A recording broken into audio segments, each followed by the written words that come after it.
Pierre-Laurent Santelli est membre du collectif Massimo Susini et à ce titre l'un des co-rédacteurs des 2 lettres ouvertes, adressées l'une à la préfète, la seconde à l'exécutif nationaliste.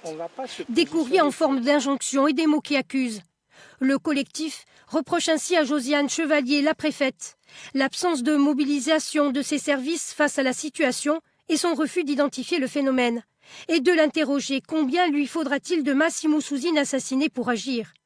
Puis la lettre évoque le jour où elle quittera la Corse et l'interpelle avec gravité. Si vous persistez contre toute évidence dans le déni, alors soyez assurés que la mafia, elle, va vous regretter. Pierre-Laurent Santelli nous explique ce que les membres du collectif veulent faire avec ces lettres. Mettre les institutions et surtout les nationalistes au pouvoir face à leurs responsabilités. Elles sont pour eux immenses. On dit toujours qu'un des 3 piliers de la mafia, c'est la spéculation immobilière, le foncier d'immobilier, les déchets et les marchés publics.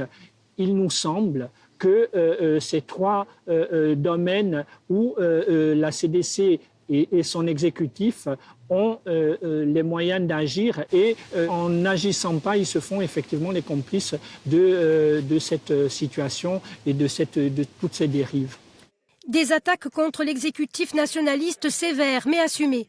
De fait, c'est surtout Gilles Simeoni et l'exercice de ses compétences depuis 4 ans que le collectif cible.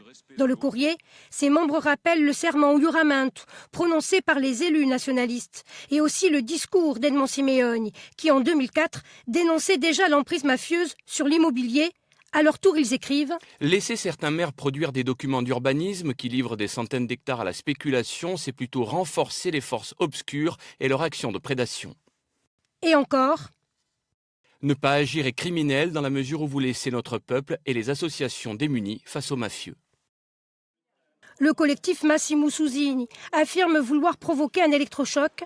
Ces lettres devraient à tout le moins susciter des réactions.